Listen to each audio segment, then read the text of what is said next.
Ya, bertemu kembali di kuliah TI 2231 Perencanaan dan Pengendalian Produksi. Untuk pertemuan video ini akan dijelaskan tentang perencanaan dan pengendalian persediaan. Diingatkan kembali, ini adalah tujuan pembelajaran kita. Yang pertama tentang penerapan model matematika atau menggunakan pendekatan heuristik atau teknik statistik untuk merancang suatu sistem perencanaan dan pengendalian produksi. Khusus untuk materi minggu ke-5, M05, kita akan bicara tentang pengendalian persediaan. Sehingga mahasiswa diharapkan mampu menyusun rencana pengendalian persediaan. Ingat kembali framework atau kerangka kerja dari perencanaan pengendalian produksi. Jadi kita berada di posisi taktikal pada bagian perencanaan material.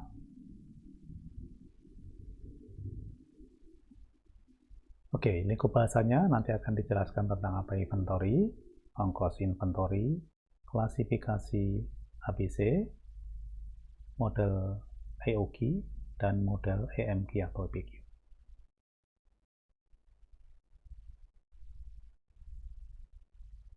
Apa itu persediaan? Persediaan ini adalah bisa berupa material yang dibeli atau produk yang dibeli atau yang disimpan ya sebagai persediaan sampai material atau produk tersebut diperlukan. Jenisnya bisa bahan baku, bisa produk jadi, bisa barang setengah jadi, dan jumlahnya cukup besar. Sebagai contoh bisa sampai ratusan ribu item. Nah, item itu sering disebut dengan SKU atau disebut dengan stock keeping unit, disebut dengan SKU item. Nah, jenis persediaan yang bisa ditemukan dapat berupa satu, bisa berupa raw material, bisa berupa barang setengah jadi, work in process, atau bisa berupa barang jadi.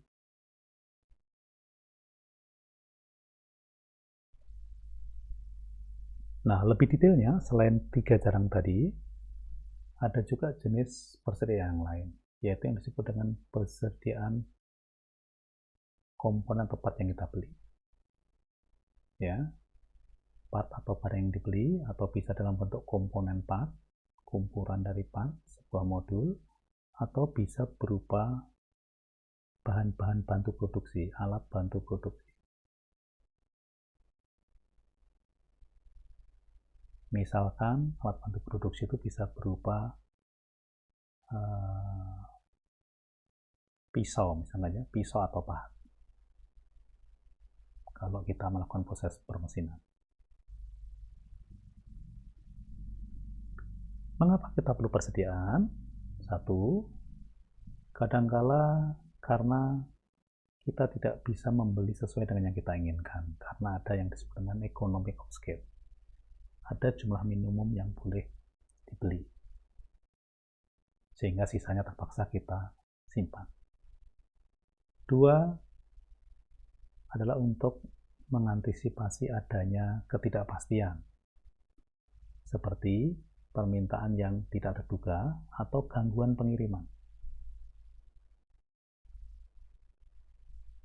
Ketiga, bisa juga kita mempunyai persediaan karena alasan spekulasi.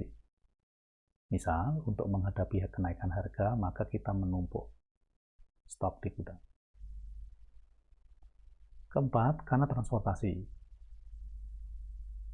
Karena jarak yang jauh, maka kita harus mempunyai persediaan selama kita melakukan pengadaan, maka kita harus punya persediaan karena jaraknya jauh. Keempat, itu fungsinya untuk melakukan perataan smoothing. ya ketika menghadapi variasi demand. Ya, jadi kalau ketika demand-nya rendah kita simpan, ketika demand-nya tinggi kita pakai. Ya, jadi kita produksinya seperti ini, itu namanya smoothing. Ya, ketika demand di bawah, maka kita akan menyimpan. Ini inventory. Nanti ketika demand-nya tinggi, inventory kita pakai untuk memenuhi di sini. Itu namanya smoothing. Keempat adalah logistik untuk mengamankan pasokan. Ya, karena pasokan itu berjaringan, maka kita harus mengamankan. Ya. Jadi kalau ini produksi, kita punya pusat-pusat distribusi. Apa tujuannya? Ya supaya kita mengamankan pasokan. Jangan sampai terjadi kelangkaan. Misalkan contohnya LPG, beras, itu adalah logistik. Kemudian kita juga ingin melakukan perlunya persediaan karena alasan biaya. Ya, biaya. Menyeimbangkan supaya biaya persediaan minimum. Bagaimana sifat atau karakteristik dari persoalan persediaan? Ya, bisa dipengaruhi beberapa hal. Yang pertama, kita lihat dari aspek permintaannya. Ya, permintaan. Jadi permintaan akan menentukan bagaimana problemnya. Ada yang permintaannya sudah tahu dan konstan, ya. Ada yang permintaannya sudah bervariasi, fleksibel. Jadi tidak tetap jumlahnya. Bisa juga dari diketahui atau tidak. Kalau diketahui berarti deterministik. Kalau tidak tahu ya tidak pasti. Ya, mungkin probabilistik. Ada juga yang demand-nya menerus. Setiap hari ada. Tapi ada juga yang demand-nya terbatas. Misalkan surat kabar, koran. Jadi koran kalau hari ini cetak, besok sudah nggak laku. Permintaannya berubah. Kemudian waktu ancang-ancang untuk melakukan pengadaan membelinya disebut dengan lead time. Lead time-nya ada yang tetap, ada yang bervariasi. Kemudian bagaimana kita memutuskan untuk mengadakan persediaan disebut dengan review persediaan. Itu yang ada yang dilakukan setiap saat. Begitu persediaannya kurang kita melakukan pembelian, itu namanya continuous review. Atau kita lakukan secara periodik. Kalau periodik berarti menggunakan interval waktu yang sama. Disebut dengan periodic review. Misal, kita review 1 minggu sekali. Itu dari bagaimana persediaan di review, diputuskan untuk membeli atau tidak. Kemudian karakteristik berikutnya adalah bagaimana kita memperlakukan ketika demand melebihi persediaan. Kita sebut atau permintaan lebih dari yang kita punya, disebut dengan excess demand. Pilihannya adalah back order. Kita menunda menerima order dan kita serahkan kemudian, namanya back order. Atau ada yang disebut dengan loss sales. Kalau loss sales berarti demand tidak bisa kita penuhi sehingga menjadi kehilangan penjualan karena tidak bisa kita tunggu. Konsumen tidak mau menunggu lagi. Oke, ini adalah karakteristik dari persoalan persediaan ya. Bisa dari permintaan, waktu ancang-ancang untuk pengadaannya, kapan review pembelian dilakukan, dan mengatasi ketika persediaan kosong namun ada persediaan, ada permintaan. Ya. Yang terakhir sifat materialnya. Materialnya ada yang umur pakainya ada masa kadaluarsanya.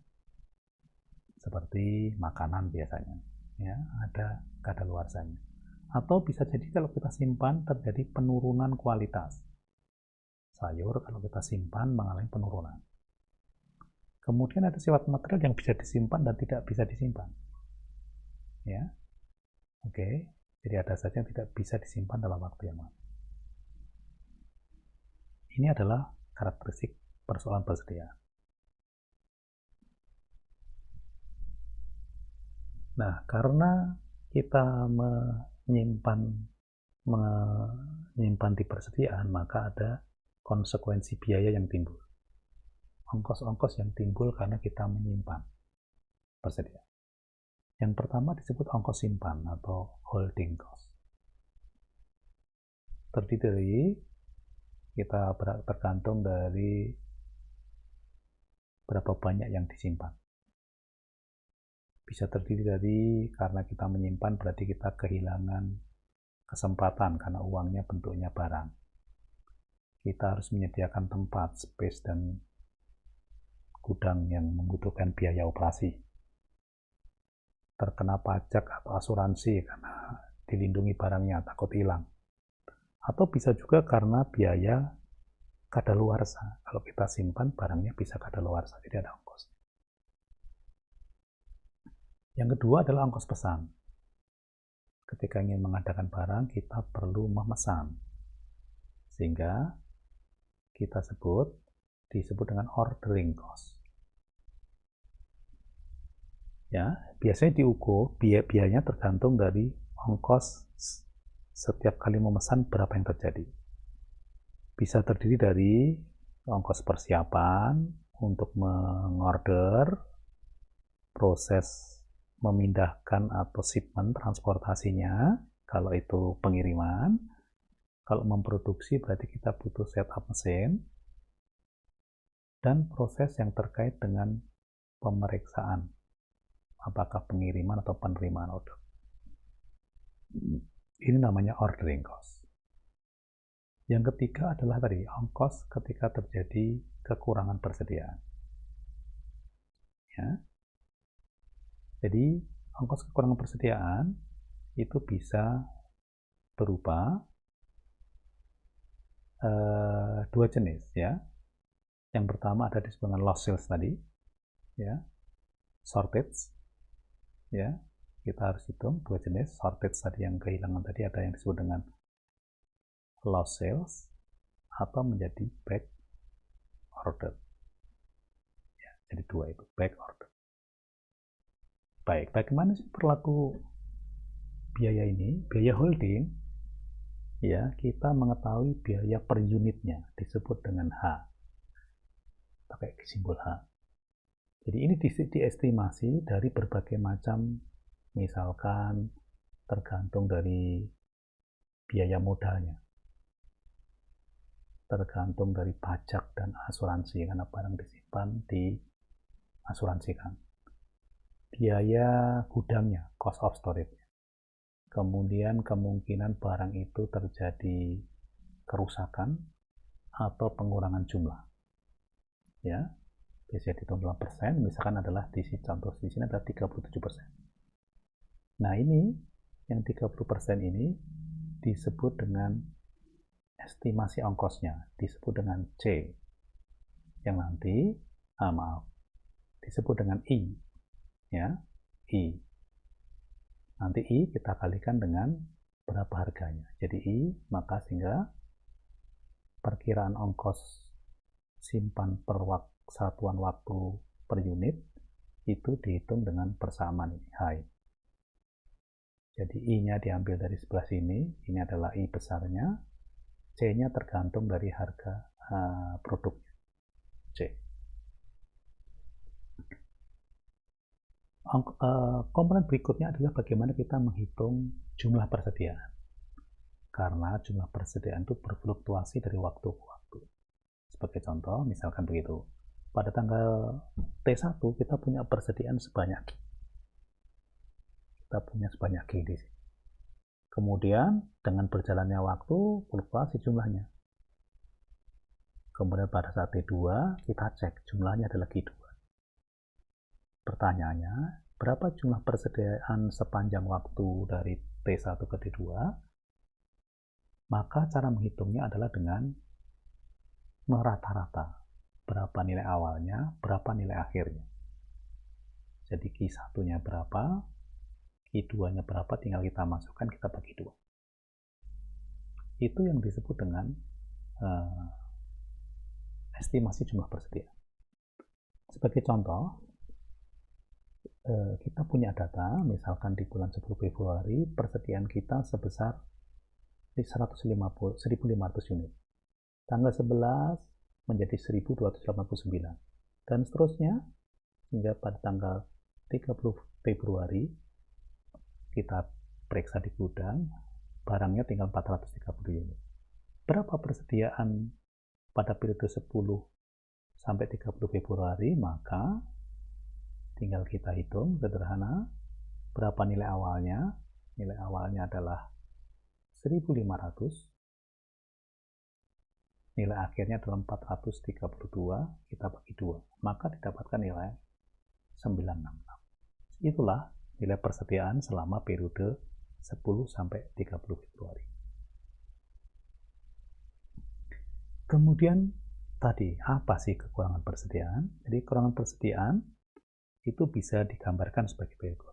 Ya, kita punya persediaan, ya, kemudian dari persediaan ini terjadi permintaan. Pada titik ini, barang kita sudah habis. Namun pesanan belum datang, maka ketika ada demand, ada permintaan, akan terjadi negatif. Persediaan negatif. Nah, kalau persediaan negatif itu kita janjikan akan kita penuhi pada periode berikutnya, maka ketika barang datang sejumlah Q yang datang, ya, maka sebagian dari Q ini dipakai untuk memenuhi demand yang selama ini tidak terpenuhi. Di sini dipakai, sehingga sisanya dipakai lagi untuk memenuhi demand yang datang lagi, ya, sehingga kita punya B itu adalah kekurangan persediaan yang back order sebesar B. Jadi kurangi dengan B, maka kita punya persediaannya adalah Q per B yang akan dipakai di periode berikutnya. Ini yang disebut dengan back order. Jadi permintaannya kita penuhi pada pengiriman berikutnya. Nah, bagaimana kalau yang terjadi loss sale? Kalau loss sale sama kasusnya, kita tidak punya persediaan, kemudian ada demand tidak kita bisa penuhi, ya kita biarkan. Maka ketika barang datang di sini, ya seluruhnya dipakai untuk memenuhi permintaan baru.